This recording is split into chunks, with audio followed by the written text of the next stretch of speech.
Sargon of Babylon, but you can find none on the existence of King David or King Solomon. But to me, that's exciting news. I'm not interested in people who fluffed around and did that. I'm interested in spirituality if I pick up a Bible or whatever document it may be. And so what I pick up and what you should try to pick up is when you understand these two kings, there are two parts of your personality, okay? You have one, David, who is surrounded by war on all sides.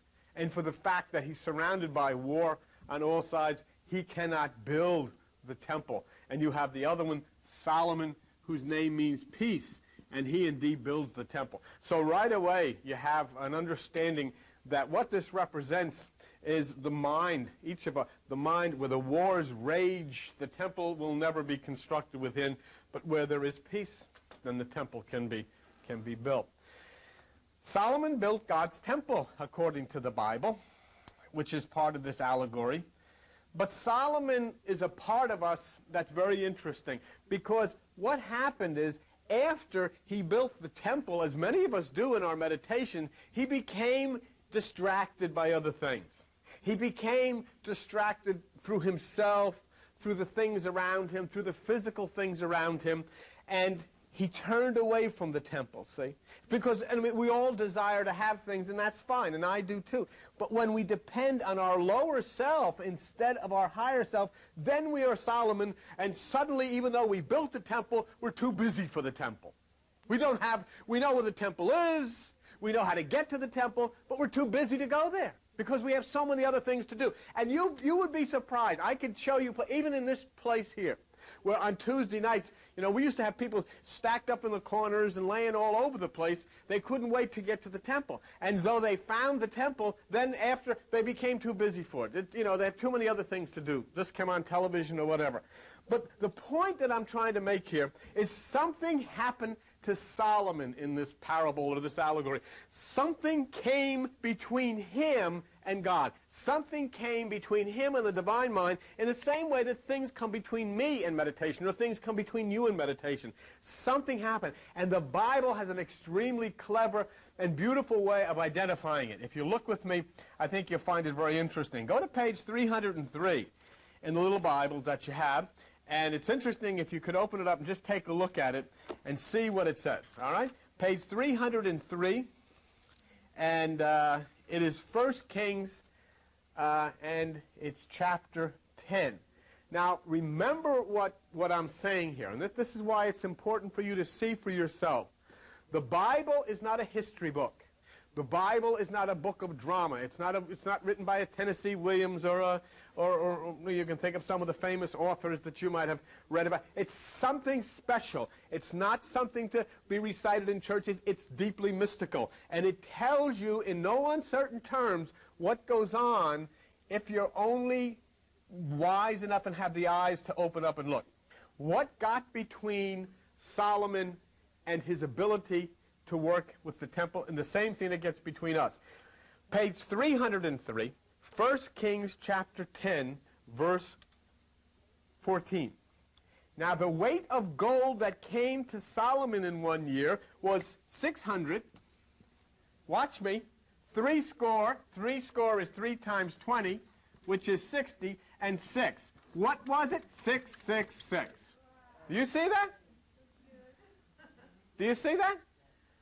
There is the identity, and if you'll add this out, as you know how to do, 6 plus 6 plus 6 equals 18, 1 plus 8 equals 9, which is consciousness, his mind. The mind, the gold of the lower mind, became so obsessive that he neglected the temple. Look at it again. It's in the book. It's in the book. The weight of gold that came to Solomon was 603 score and 6. Now, there's a very interesting thing in this Bible. If you look at the bottom of the page of my Bible, you know what it says? $127,872,000. They missed the whole thing. They took it and they analyzed it out to how much money it was, and they totally missed 666. The lower mind is what took Solomon away from the temple. Okay. But I want you to see it. Don't you miss it. Okay? 1 Kings chapter 10, verse 14. The weight of gold was 600. A score is 20. 3 score is 3 times 20, which is 60. 600, 3 score, and 6. 6, 6, 6. Solomon and 6, 6, 6. And of course he was surrounded with all of this kind of... Now where else did you ever hear of that? Whoever told you that? You're coming here, you're sitting here, and everybody else is gone home, and they've gone to church, and they heard nothing. You came, and on a Sunday night, in this remote place, in a basement of Vito's, whatever it is, you heard this amazing, and you all gasped because you'd never seen it before. Because this book is written by a divine cosmic intelligence. This book is written by a UFO, an unidentified floating object in the areas of space that is totally to... Hey, how could it know about the pineal gland of the brain? How could it know that the speed of light is 186,400 miles per second? That's all in the Bible, and now it told you in that mystical code, because you have eyes to see, that what comes between you and the temple is 666, your mind. Okay? So, let's take a look at it. 1 Kings, page 303. And we'll see something interesting. 1 Kings chapter 10. Let's look at verse 23. Okay? King Solomon exceeded all the kings of the earth for riches and for wisdom. Now, all of the earth, which is the lower mind, okay, looks to the... sought Solomon to hear his wisdom, which is put into his heart, see? This is what happens when you go into meditation. This is what happens when you overcome this 666. You come into that place of understanding. You come into that. Look at what you know, for God's sake. Even though you sit, and it has been given to me the job to do this. Okay, maybe you don't pick it up maybe like I do. That's neither here nor there. I don't pick up other things like you do. But the point is, look what you know and what you understand. Look at what you can see. As soon as you see that 666, bang, you know it. But the guy that wrote this book's got $127,827,000. He totally missed it. Totally missed it. So Solomon exceeded all the kings. All of this was coming. He stood for one whose physical wealth was looked upon as a sign of his wisdom and godliness, you see. And so they looked up to Solomon. But what was his downfall? And this is interesting. Now, those of you who know about the female and the lower aspect of mysticism and it standing for the emotions, look at the very next thing. Let's go to 1 Kings chapter 11 on the next page, verse 1. But King Solomon loved many strange women. Now, the strange woman is a mystical symbol. Strange woman. The woman is the lower emotions. You know, the emotions and the lower aspect. And a woman can also be the divine spirit. But we're talking about in the lower aspect, it means the emotion. And that is the emotions, that which feeds the emotions on the lower and causes you all of the upsetment is called the strange woman. That's why they go against whoredoms and all of this kind of stuff and running around in the bridegroom, because you're having intercourse. You're intercoursing with the strange woman when you take from the lower mind. When you are taking from the lower mind, you're intercoursing with the strange woman instead of taking from the bridegroom who dwells in the higher chamber. All right? Now, let me show you something very interesting. Here it says that King Solomon loved many strange women. Okay, you know what I get a kick out of? Even the religious people, the born-again people. I mean, they freak out if somebody has an affair or something, or you know, it's all this. But this is the guy that built the temple. It's the guy that wrote half the Bible. I mean, he makes Jimmy Swaggart look like a celibate. You know. You know, it's such a joke. It's so ridiculous, isn't it? Go to page 542 and take a look, if you would, at the book of Proverbs. And let me show you something. And if you'll look at Proverbs chapter 2, page 542, to be delivered out of the grasp of the mental problems and the things that cause us so much difficulty, you look at Proverbs chapter 2 and go to verse 16. To deliver you from the strange woman. Do you see that? To deliver you from the strange woman, even from the stranger which flatters with her words. In other words, that's the thoughts that come out of the mind. And so what we're saying here, that we understand something. The Bible's already told us through 666 that this is a question of consciousness. And that Solomon had wisdom because he knew he received from the higher realms of the mind. Forget there was any such man like this. It's not talking about a man. It's talking about you. You have wisdom. You have enlightenment. You have understanding. But there's a problem here. And if you start taking direction from the strange woman, if you start intercoursing for the direction of your life from the lower mind, there's going to be trouble. It has nothing to do with a man named Solomon.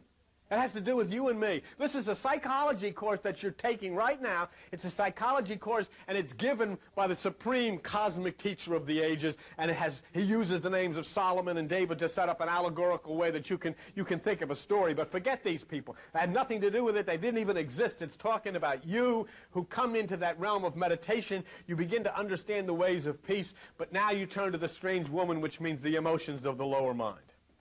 Now, what it says, look at 1 Kings on page, what page am I at? 303. And let's go to chapter 11, verse 2. Of the nations concerning which the Lord said unto the children of Israel, you shall not go into them. Okay? Neither shall they come unto you, for surely they will turn away your heart after their gods. And all that's talking about is the lower mind. All that's talking about are all the strange thoughts that come into your mind. All the strange, when you give heed to them, but it said Solomon clave unto these in love. See? In other words, what's being said here is no matter how much I can speak to you, no matter how much I can speak to myself, I find the same thing. In the mystical terms of the mind, there's always the strange woman. In the terms of knowing that you should spend that time in meditation, you should drop whatever you're doing, no matter when you're going to take up some kind of a course of action and go into meditation. There's a tendency to cleave onto those things which are physical to us. Because it's too difficult otherwise for us to sit and say, oh, well, I'll just give up everything and I'll just float off into nirvana and everything will come out right, see? But that's what's the problem, because when we cleave unto these types of things, we're cleaving unto the thoughts which come from the lower mind, and which causes trouble. Solomon clave unto the... Do you see? In other words, the lower self, the lower emotions, was what Solomon fell for.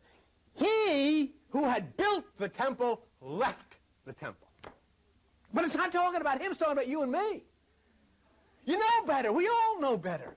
We had a group of people in here for a dedication this afternoon. The fellow had 7 kids and all over the place. And he was talking that this was the first child that they ever had christened or dedicated outside of a mainline denominational church. And his family's freaking out. But he says they couldn't take it anymore. They couldn't continue with it. They wanted something for this child. They wanted a direction for this child. They had to get away from the Catholic and the Protestant fear and guilt and hell and devils and demons that has corrupted the kids all over the world. For God's sakes, if the kids aren't committing suicide, they're taking drugs. If they're not taking drugs, they're having babies. If they're not having babies, they're having abortions. If they're not having abortions, they're... God knows what. I mean, they have taken the youth of this nation and the youth of this world and totally destroyed them. And they stand with their robes and their gospel songs and invite people in, and still mothers drag the kids in to go in and learn about the devil. Go in and learn about the God that's going to set fire to them. And all this crap, instead of understanding the peace and the love and the beauty that dwells within each one of us. Instead of taking a child into a Sunday school and say, look, you can do what Jesus did. You can do better than Jesus because Jesus said you could. They don't have the guts to say that because they know doggone well when you start raising kids up to follow in the steps of Jesus to do better, then they're not going to be able to control them with all of their wealth and all of their fear and all of their guilt. Well, anyhow. Now let's take a look at the question. We know about the 7 chakras that rise up the spine, that form the kundalini, that form the book of life according to the Bible in Revelation 5:1. But of course, before they are opened, they are sealed and they become problems for us because each one of those things become a source of energy that is negative until they are addressed through meditation.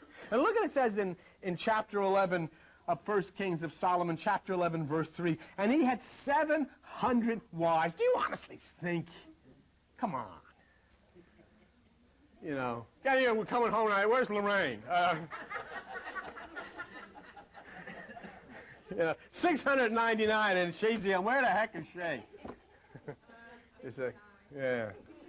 He had 700 wives, which is the 7 chakras, the 7 nerve centers. Now, interestingly enough, as you'll see, and you can look at it in every book you want to, you can look at it in the book of Job, you can look at it in Noah, there's always a 7 combined with a 3. In this particular case, he had 700 wives and 300 concubines because of the fact that that number 10 means completeness, and it's just a way of allegorically telling you that his schneid was just about complete.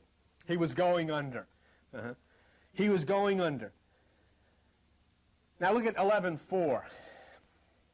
For it came to pass when Solomon was old, his wives turned away his heart after other gods, and his heart was not perfect with the Lord his God, as was the heart of David his father.